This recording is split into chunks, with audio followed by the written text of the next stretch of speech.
The verse is from Genesis chapter 8, verse 16. God said to Noah, "Come out of the ark." When Becky went to America, it was this celebration of the Peanuts cartoon. They did 50 years. They've now done 65 years. And Becky brought me back this book from America. Just a light present. Because she knew I liked the Peanuts cartoon, and I was very touched that she brought that back for me. I don't know the Peanuts cartoons like I know the Bible, so I can't go to the exact book where this one is. But I can quote a lot of the scripts, I assure you.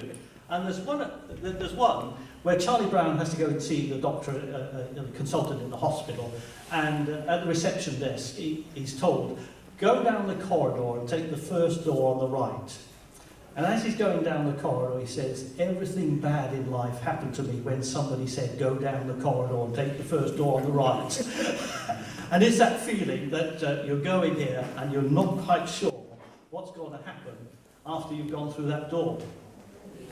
Fiona and I were talking just with our own families moving. Hannah might be hopefully moving into a new home in Manchester this week, and then finding a new school for their girls. And we were comparing our experiences. And Fiona moved school a few times, but fitted in with term time. I went to 12 schools in my schooling, and in the Salvation Army, they moved in May or November. So you never got in at the beginning of the year. You had to go in when the classes were formed and the friendships were formed. And so for 12 times in my childhood, I was the new boy and trying to get into this closed circle and trying to establish myself. It was difficult, but I think I became a bit impervious to it in the end. Well, that's how life goes. In the restorative justice programme, which I'm involved in, where offenders meet victims, even comes to the point of people who have committed murder meeting family members of the people they've murdered. That does happen. But there's a famous account of a burglar, persistent burglar, who went into this house and attacked a guy to rob him. It was an unsuccessful robbery, the burglar was arrested. But then this Ministry of Reconciliation, it was eventually that Peter Wolf, who was the burglar, it was agreed he would meet his victim. I think his name was Paul. And there's a film about this, and both, the day before they're going to meet each other, they both talk about their feelings, and both have real apprehension. The burglar, because he's going to meet the guy he burgled and attacked, and this is the guy who broke into his house and attacked him, and they're going to come together in this first room. And I think his name is Paul, the victim. He says on the film, he said, "I really wasn't looking forward to it, but what is going to happen is going to happen, so we might as well get on with it." And I think for us as Christians sometimes, just walking with the Lord, you sense something is going to happen. You're going to be told to go down the corridor and take the first door. And you thought, oh, the Lord moves you on into a new circle. And you thought, I'm not too sure about this, but it's going to happen, so we might as well get on with it. And certainly, when God says to Noah, chapter 8, verse 16, "Come out of the ark and bring your wife and your sons and your wives," they've been entombed in this vessel for over a year, and now God is going to open the door and allow them out, and he's not quite sure, what are we going to find? What's it going to be like? When they went into the ark, Genesis chapter 7, verse 1, it says that they went into the ark 7 days before it started raining. So everybody else is thinking, what on earth is this guy about? And God says, go in. Now's the time to go in. And they're in there, and then after 7 days, the flood comes, the rain comes. Verse 17 of chapter 7 says, "For 40 days the flood kept coming on the earth, and the waters increased. and they lifted the ark above the earth. And it says that Noah was 600 years old when he went into the ark. It rained for 40 days. The flood kept going for 150 days. Let me read from chapter 8, verse 1. Well, let's start at the end of chapter 7, verse 24. The waters flooded the earth for 150 days. But God remembered Noah and all the wild animals and the livestock that were with him in the ark. And he sent a wind over the earth, and the waters receded. Now the springs of the deep and the floodgates of the heavens had been closed, and the rain had stopped falling from the sky. The water receded steadily from the earth. At the end of the 150 days, the water had gone down. And on the 17th day of the 7th month, the ark came to rest on the mountains of Ararat. I've seen it when we went to Armenia, the children's camp that we were running. In the distance, in the hazy blue distance, there was this mountain, snow-capped. It's always covered in snow. It's so high.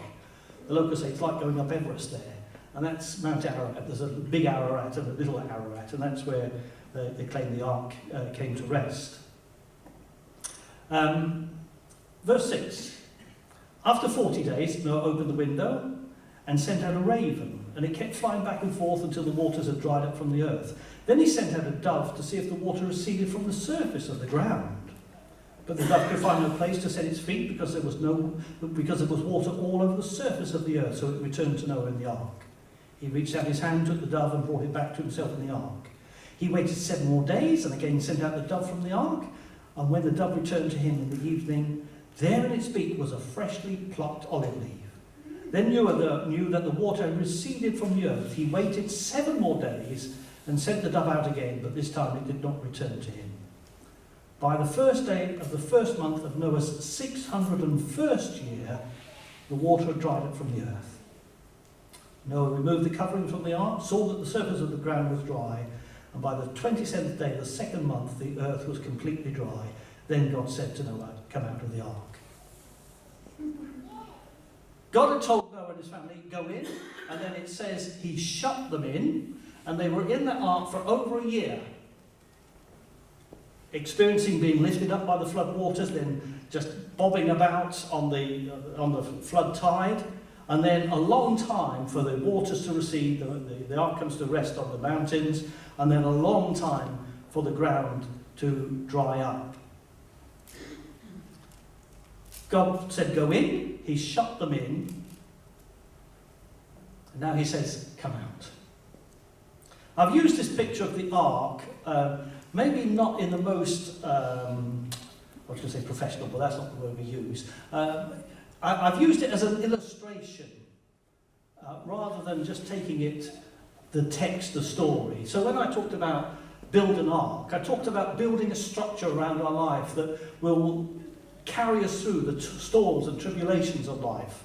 That's also a picture of the salvation that Christ has brought for us, that there is a way through this, because the flood was about the judgment of God exercised on the earth, and God provided a way out. So in Christ Jesus, we have a way of escape from the wrath of God by trusting in Jesus. And when I spoke about going into the ark, I spoke about taking hold of all that God has provided. That it's there, but now you've got to go into it. You've got to embrace all that God has. And that's what salvation is. God so loved the world that he gave his only begotten Son, that all who believe in him, the provision is there, you've actually got to make it yours. And then you can find life in all its fullness. And in that ark, they survived for over a year with all the animals. And people have joked about what it's like to live with all those animals for a year, and how do you deal with just the stuff of life for a year. I tried to find there's an experiment going on, might be able to tell us more, but I couldn't find the one. They keep doing these experiments of how people survive in closed atmospheres for a long time. So in the Mars 500 project, and that's the one I saw. I thought there might be one more recent than that, but the Mars 500 project, that they built this module, and if you're going to travel to other planets, you're going to be confined for a long time. So they put, 3 Russians, a Frenchman, an Italian, and a Chinese together. I thought, that's interesting. And it was a psychosociological experiment. How do people survive in a confined space, living on top of each other all this time? And Noah and his family and the animals, they've been cocooned in this, carried through this flood, which is the wrath of God poured out on the earth. And now the flood has subsided, the water has receded, the ground has dried, and now it's like a new world. It's a new beginning. The old has gone, the new has come. Because chapter 7, verse 23 clearly says, every living thing on the face of the earth was wiped out. Men and animals and the creatures that move along the ground and the birds of the air were wiped from the earth. Only Noah was left and those with him in the ark. What would it be like to open that door of the ark and walk into a world where you knew there were only people? There was the old joke about the last person in the world to commit, the end of the world, nobody else is left. So there's only one person left, and he says, I can't live like this. So he goes to a high office tower and throws himself off. As he passes the 20th floor, he hears a phone ring. But what would it be like to be Noah and his family open and walking out into that?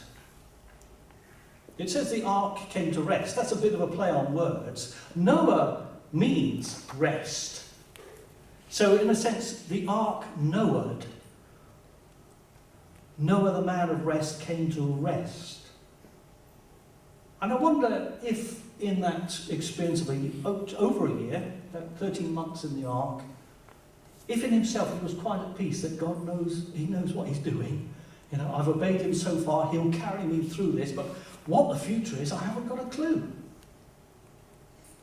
Chapter 8, verse 1 says, while the earth, God remembered Noah. That he hadn't removed his covenant love and protection from him. So I gather that Noah, in his own heart, was at peace, even though the future was very uncertain. When I first spoke about this, build an ark, Anna came to me afterwards and she said, but I don't want to live in an ark. And I said, yeah, but I haven't got to the end of the story yet. But I can see for Noah, after a year, you've got your routine, you're surviving, you're managing, and you feel safe and secure. You know what's devastation is happening. But here, we're alive. We've come through it. And I'd rather stay here than open the door and see what's out there. One commentator said that as the waters went down, Noah's hopes went up. And I don't know, you can look at it two ways. He'd entered the ark at God's word. He will leave at God's word. I wonder if there was impatience about it. Get me out of here, I've had enough of all these animals and the wife and the kids. And just, the change of scenery, a bit of fresh air, whatever. Whether there's an impatience to move on, or, I don't know, whether there was a bit of hesitancy about insecurity. Because the old really has gone, the old order has gone. You're coming into something completely new. Where he was, there was provision and there was protection. They could survive. But now God has a purpose for Noah. The flood came because the Lord was grieved that he had made man on the earth, and his heart was filled with pain. He said, I will wipe mankind from the face of the earth. They come through this period of overwhelming destruction. But now, chapter 8, verse 17, God says to him, bring out every kind of living creature that is with you, the birds, the animals, all the creatures that move along the ground, so they can multiply on the earth and be fruitful and increase in number upon it. God's got to open the door. He'd shut them in. He's got to open the door. Now, no, they've got a job to do. It says in chapter 9, verse 20, that Noah planted a vineyard. Noah, a man of the soil. That's interesting. He was a farmer rather than a carpenter, but God got him to build an ark. He was a man of the soil. And he begins to cultivate again this land which has been devastated in all vegetation. They've got their family to lead as head of that family and to see it develop, multiply, be fruitful. Interesting, we need to know that Jesus came from a descendant of Noah, obviously, because it was only that one family. And they're building a new community to fill the earth.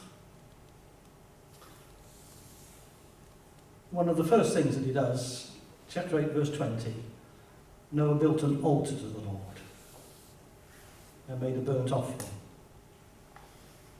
First mention of building an altar. I think you'd be grateful if you'd come through, if you knew you were the only people to have survived. Everything else had gone. But God has brought us in. Praise God. And in that moment, when Noah offers this offering, God addresses himself. The Lord smelt the pleasing aroma, verse 21, and said in his heart, never again will I curse the ground because of man, even though every inclination of his heart is evil from childhood. And here we've got the mercy of God. Before it brought judgment, devastation, God is committing himself, I'm not going to do that ever again. And I have no idea what the society was like. We've got that brief description that every inclination of his heart was only evil all the time. Do you know, we read about some aspects of society in this world, you think, oh, has it ever been as bad as this? And it is the mercy of God that he withholds judgment. We're still in the days of grace. The wrath of God is building up against every kind of unrighteousness, but he's holding back those days of grace. Never again. And he promises the regularity of the season. As long as earth endures, seed time and harvest, cold and heat, summer and winter, day and night will never cease. And it is, as there's concern about feeding the poor, it's people, I'm not an expert on this, people say there is enough food in the world. God has regulated the seasons and the crops of the ground that the world at the moment can produce enough food. But this altar of worship, first mention of building an altar, and we need to be careful. Fiona and I have been at some meetings recently while we're on holiday where people fall into this trap, which we try to avoid in this church, where people say, now let's do some worship, you know, which means let's sing some songs. And that's a bad habit that perpetuates. And we can get into the habit of thinking, oh, well, Noah did his religious bit. He built an altar to God. He thanked God, he praised God, blah, blah, blah. And then he got on with life. And I want us to see that all of life, planting the vineyard, raising the family, building the community, that is the worship that takes place not just at the altar built of stones, but in the altar of our own hearts, that we make our life an offering of thankfulness to God. So just as the flood, the waters flooded the earth, so as we sang, wave after wave crashes over me, that our whole life, let all my being in every way be an offering of praise to God in all that we do. And I think we need to hold on to that. And then now I'm going to share my own testimony. When we sense, and it may not be appropriate for everybody here, but it will be appropriate for some people, and if you know this is what is happening for them, I want you to stand with them and support them. We need to have that sense when God is calling us to take a step out of the ark. That was that. Now I'm opening the door and inviting you to come into this. And you think, well, I've been comfortable here for over a year, and I know how the routine goes, and I'm enjoying my salvation, that you've protected me, but now you're going to open this door and say, come out, but I'm not sure what I'm coming out into. Because salvation, we can have security, and we've got provision, and we've got blessing, and we're safe. We're provided for, we're protected, but now for the future. So some of you know that I've, this past week, started a new part of my life with the chaplaincy work in Whitehall.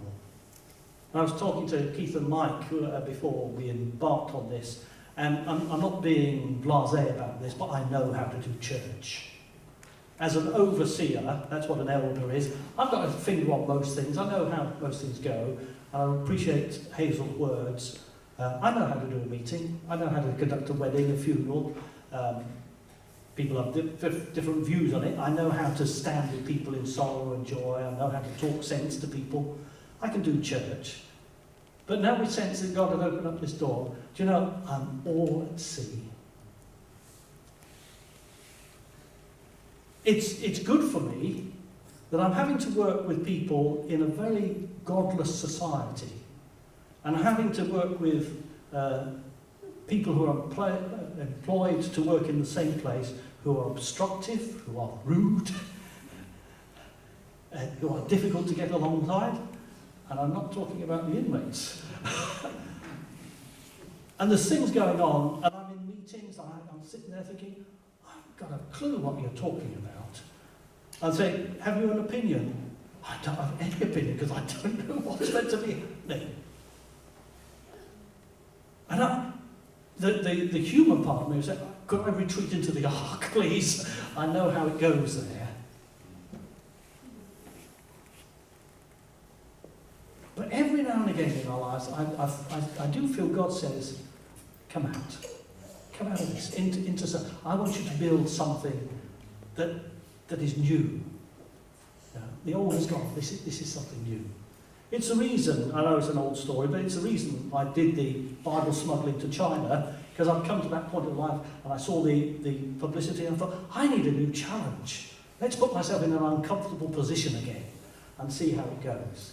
And I want to pick up from what was said last Sunday, and somebody, not harshly, but gently reprimanded me last Sunday, that I'd said I'd preach and then we'd pray, and I got carried away and we didn't pray. But there were so many words that people were sharing that actually as a church we need to be relying on God, we need to be praying, we need to be taking hold of that grace, because we're coming into situations, meeting with people, opportunities that we feel totally inadequate about. I'm sure Noah felt like that. He was 601 years old, but now this is a totally new experience. How does this work? And God said, come out. And the God who had been with him, building the ark, taking him into the ark, providing him through that over a year in the ark, he says, now come out. And he's got a testimony. God who was faithful then is going to be faithful now.